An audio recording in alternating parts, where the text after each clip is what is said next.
Welcome to Generous Impact. This is Brett Brummett. And this is Amanda Brummett. We're joined today by Jodi Schrobilgen, Executive Director of the Hope Clinic. And a big thank you goes out to our friend Alliance Samaragwa for introducing us to Jodi and Hope Clinic. In this episode, you'll hear how Hope Clinic provides free, compassionate, quality healthcare to underserved and uninsured people living in Austin, including resettled refugees. They remove barriers to accessing crucial medical resources to Austinites in need, regardless of race, ethnicity, gender, or religious affiliation. Well, Jodi, thank you so much for being here with us today. I would love for you first to tell us about your background. Who are you personally and professionally? Awesome. Thank you guys so much for having me.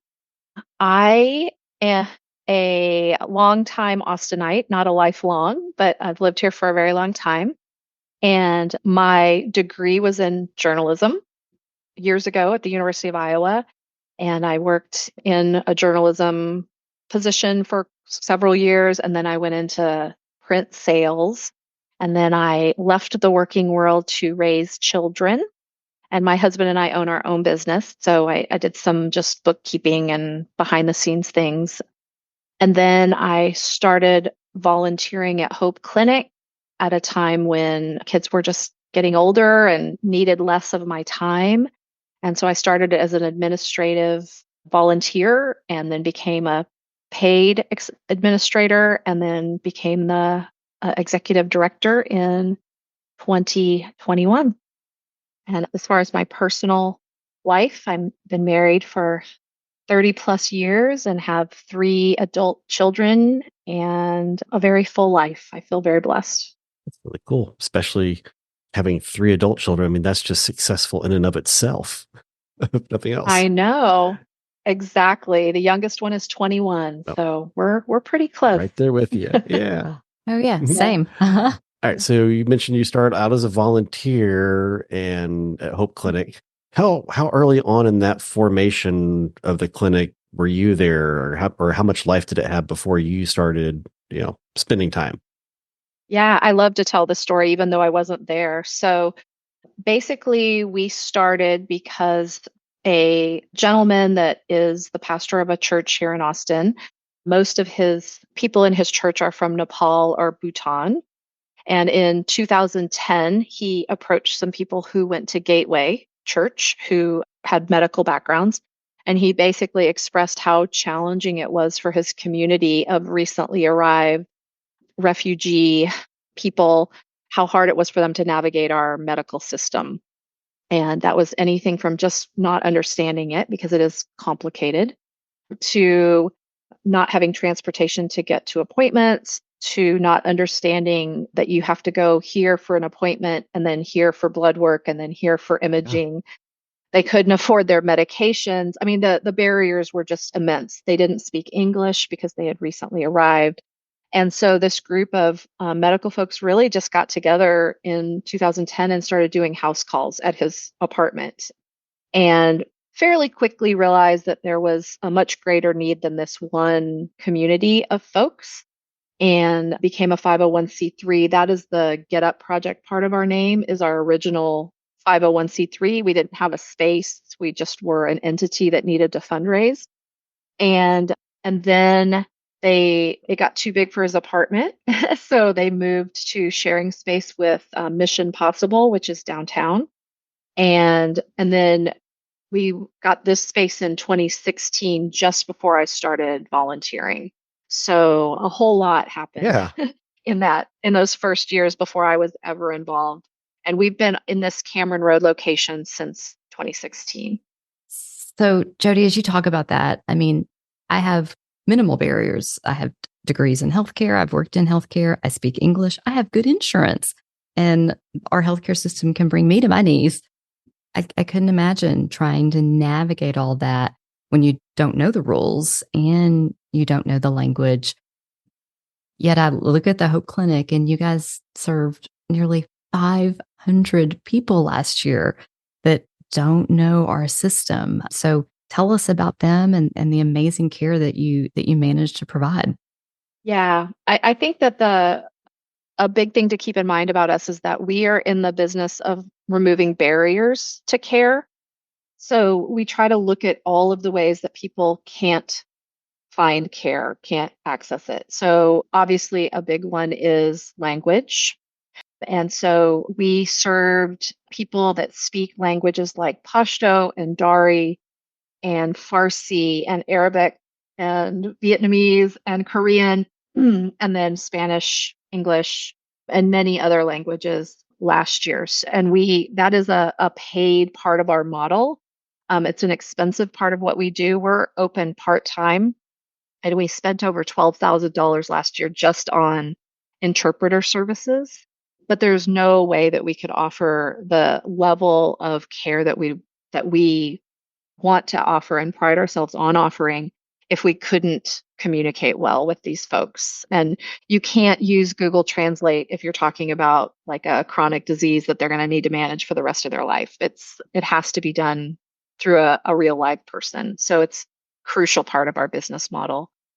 They also face, barriers with transportation. So we're right on a bus line, but Austin is not known for its public transportation. So we also have a small grant with like Uber Health that helps us to be able to send a car for people.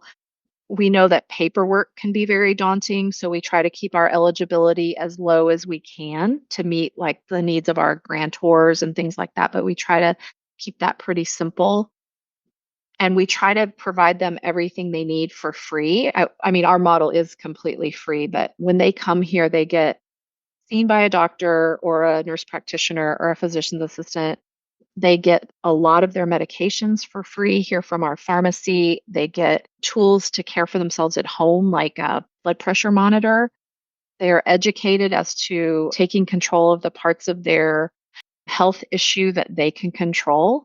And we teach them a lot about what medications they can buy over the counter that will solve some of their problems. They just don't know the answer to it. They don't know that ibuprofen is what gets rid of a headache or things like that.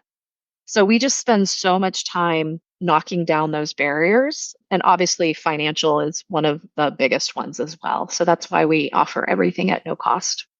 Yeah, I'm interested back in the different languages and the different iterations Yeah. that you guys have tackled. So I mean, you said it's a person, it's not any kind of like artificial service. I mean, I was assuming it's kind of like you have a call center that's able, or is it people on site? Like how do you actually manage to get that many languages served? So having people on site is not effective because in any one day we might have 8 languages spoken. It's pretty fun to walk through and hear all the different languages. But we use a service that's actually called Genie. There are quite a lot of them out there, and this particular one is the best we've ever used. The price is comparable to all the other ones, maybe even a little less. And all of the interpreters that we have access to, because the company knows that we're a healthcare provider, they have to have a little bit of a healthcare background. So they have the vocabulary that's so crucial.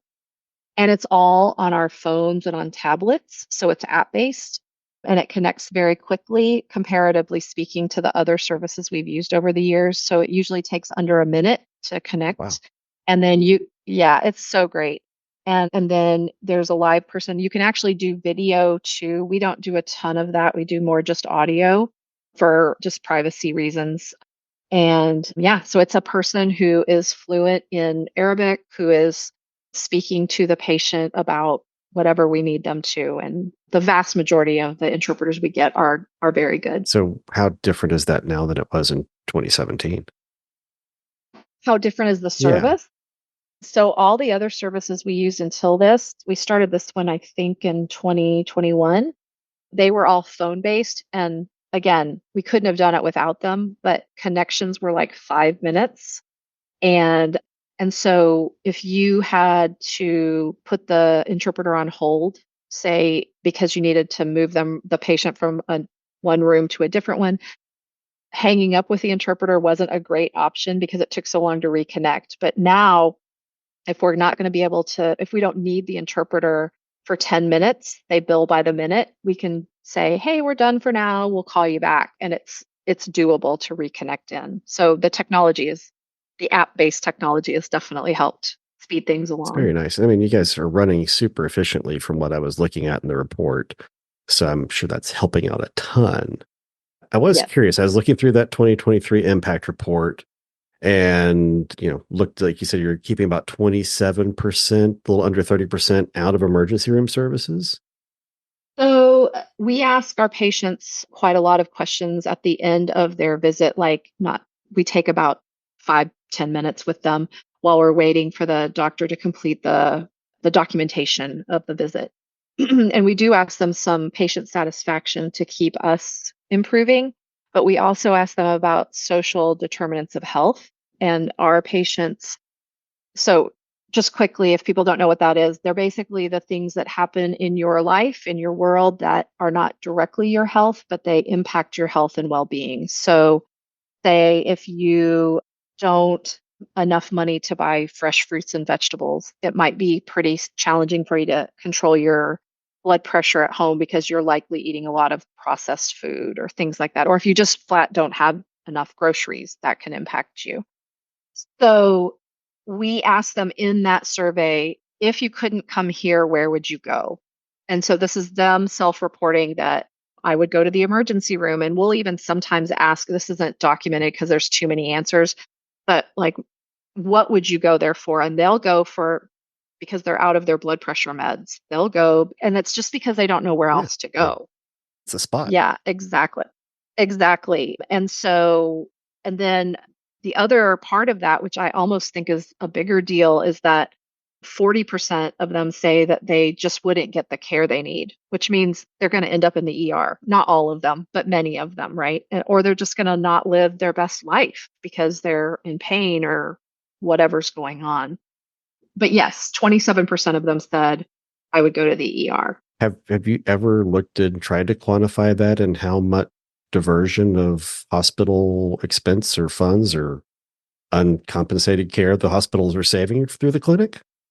Yes, it's a little bit hard to document that because there's such a variety, but the average cost that I have seen most commonly quoted is about $3,000 per visit is for a very basic ER visit. So you can take that number and multiply it by what 27% of our folks was in 2023 and come up with a reasonable number that you could back up with Yeah, data out that there. sounds lower than the number I was playing around with just on like cost to charge on undiagnosed chest pain visits. I was like, well, that looks like that saved an easy $62,000 out of the hospital system in town.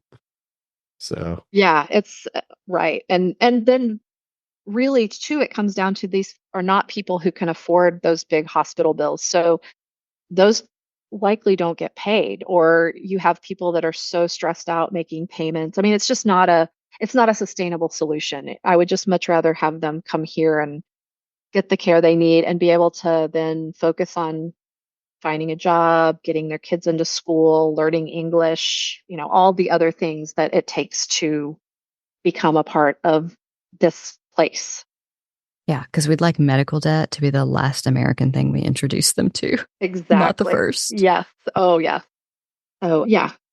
And I just want to clarify because I think the way we say it matters. So it's not 27% of your monthly population would have gone to the emergency room. It's that 27% of your visits, if you didn't exist, they would have gone to the ER. And so you've saved those people. Is that right? Yeah. They are Okay, self-reporting and cool. saying that they don't really understand where else they would go. So they say, well, the only place I know that offers medical care is the emergency room. So I would go there. And I can tell you anecdotally that we help a lot of people navigate the nonprofit services out there that help reduce hospital debt. So I know that they go. Perfect. Yeah. Perfect. Well, that is a beautiful segue into actually the next thing I was going to ask you about, which Hope Clinic can't be all things to all people, but you guys do take a very holistic, like looking at the whole patient approach.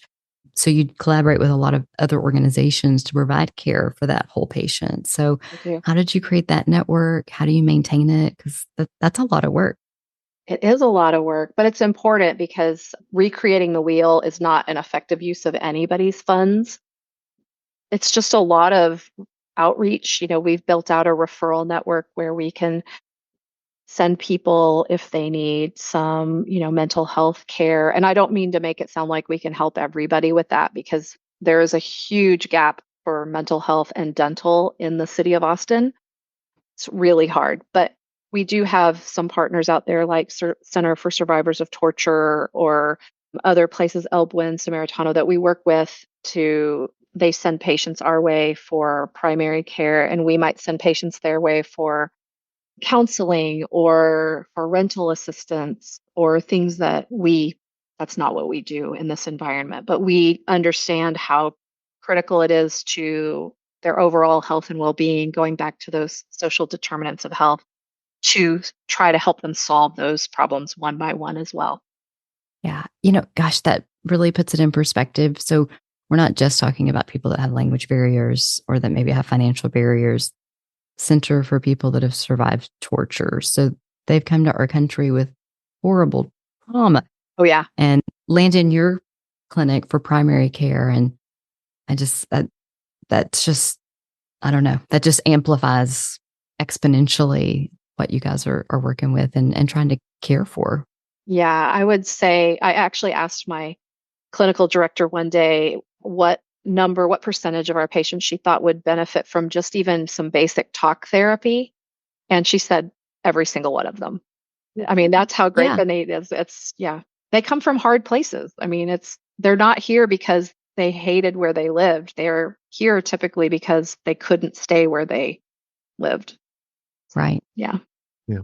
Yeah. Looking at that and where Hope Clinic is today, the expansion, the partnerships, what are the signs that you look for to make sure that you're able to continue and sustain those services? Because I don't think you're not going to be needed anytime soon.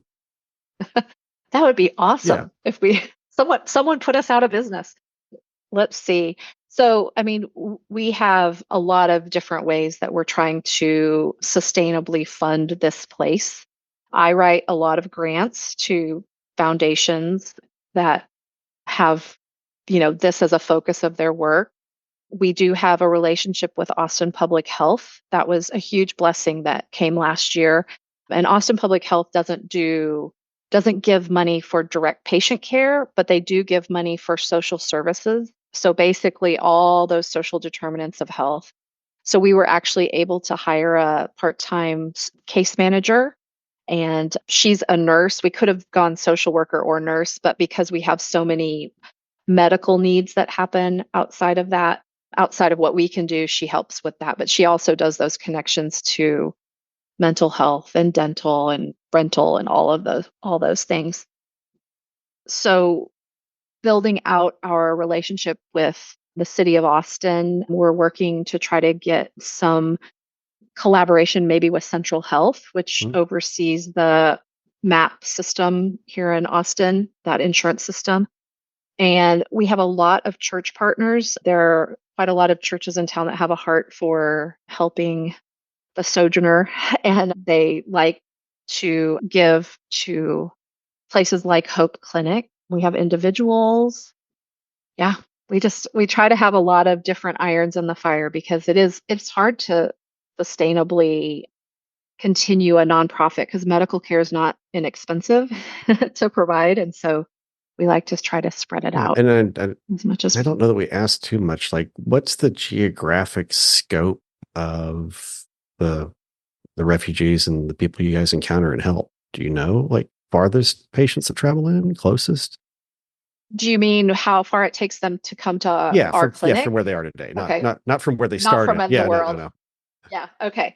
Okay, but tell us Yeah, both now, true. because Yeah. that's I going to be gotta even more know. fascinating. Yeah. So as far as our geographic area, we are one of the few places that we don't really have an eligibility requirement geographically. We tend to see, obviously, mostly Travis County. We see quite a lot of people from Williamson County. We have some in Bastrop, Hayes. I think we even have some from Caldwell. So we have people that come from a ways to get here because there's just not that much affordable care out there. And I think people always ask me like why they don't have MAP or things like that. And a lot of them probably qualify for MAP. to be perfectly honest, but they do not know how to navigate the system. So my What is MAP? sorry, that is I can't even remember what it stands for, but it's basically the indigent level insurance in Travis County. So Okay. there's a Like Medicaid? kind of, but it's only Travis County. So it's called Oh, MAP cool. and it's administered through Central Health and like community care. Those facilities take a lot of those folks. And thank goodness for them. They're big and they see a lot of people, but their process is somewhat complicated and really challenging for our patient population. So my case manager does sometimes help people. We see them because we want them well right now, but then she'll also meet with them to help them get into the MAP system because they actually qualify, but they need their hands held. It's just really hard. And then as far away, I mean, gosh, I don't know.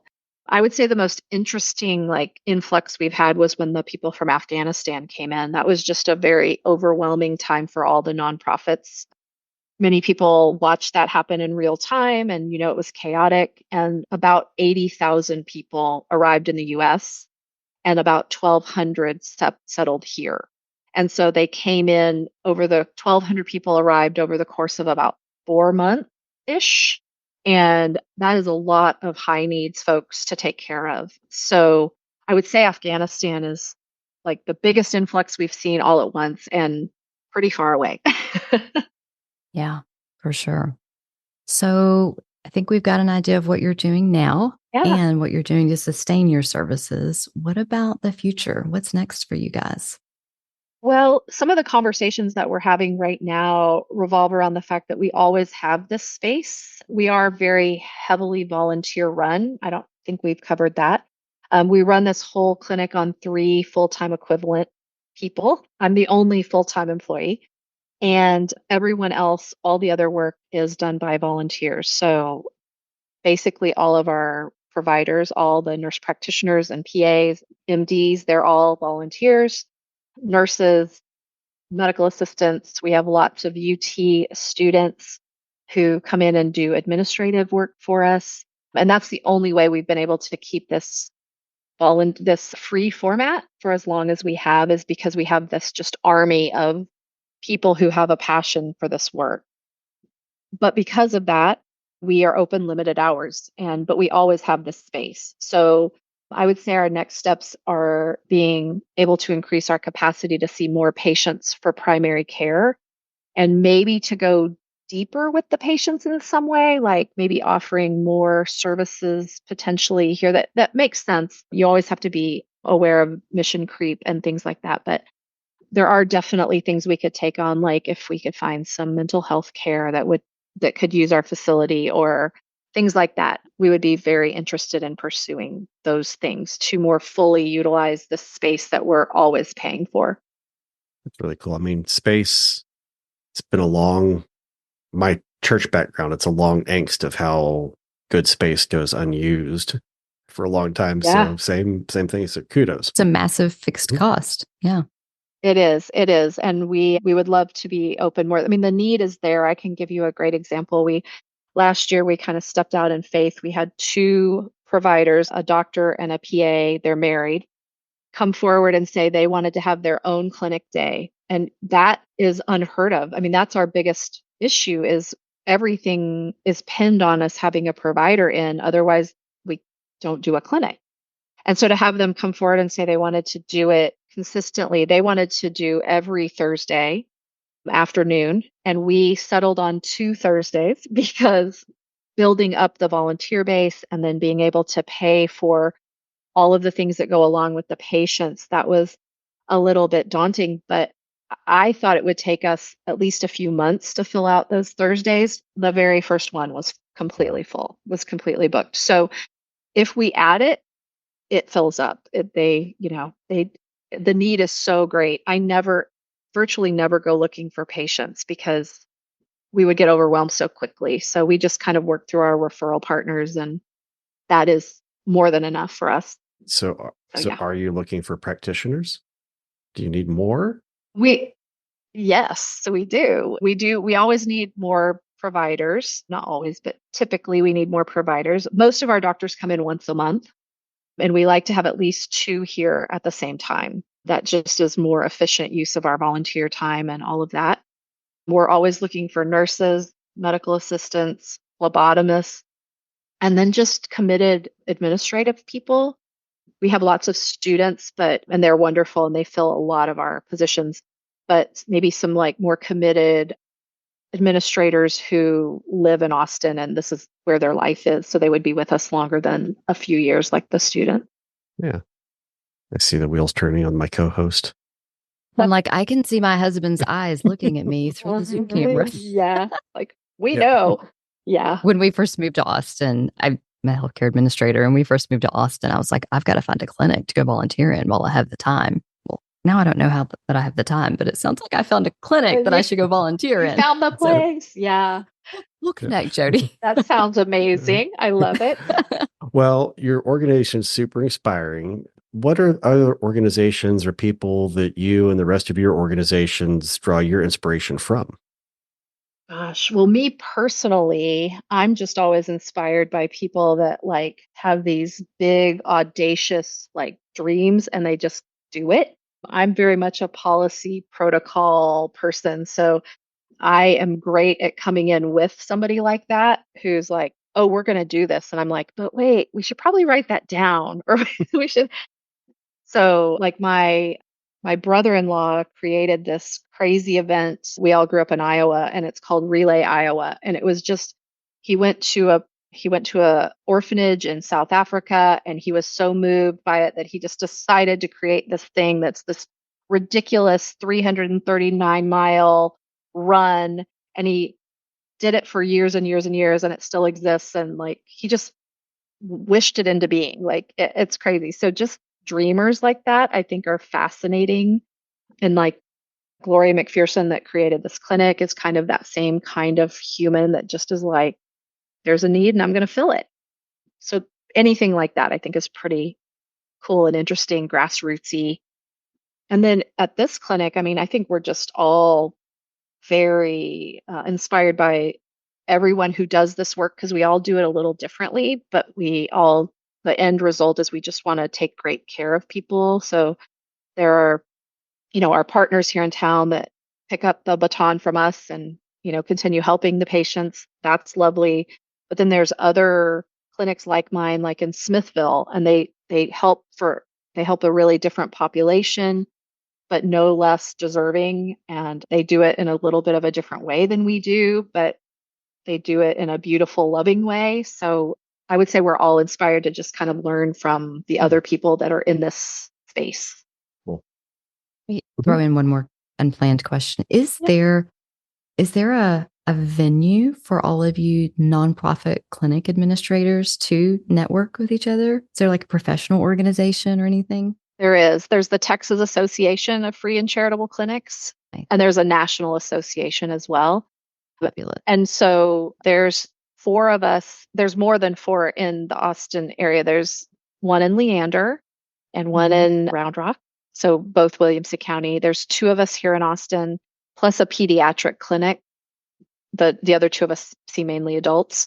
And then Smithville. So for the most part, there's four of those six that we kind of hang out together.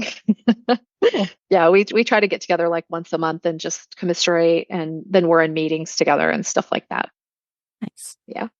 Well, what can our community do for Hope Clinic?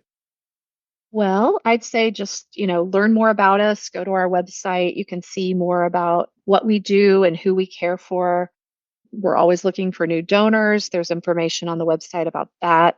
And then just volunteer. I mean, I think you come here and you learn the culture of this place, which we're very focused on compassionate, high quality care. And I think that is a really lovely thing to be a part of, where you're caring for the person who's right in front of you and doing the best possible job you can with what's happening this minute. And I always tell my staff and my volunteers, a lot of our patients are people who get told no a lot. They stand in line a lot. They fill out a lot of paperwork. And I just want their time at Hope Clinic to be as simple as it can be and as fruitful as it can be. So, yeah. So come and check us That's out. awesome. Yeah, I'm sure we will find some people to come do something for you guys.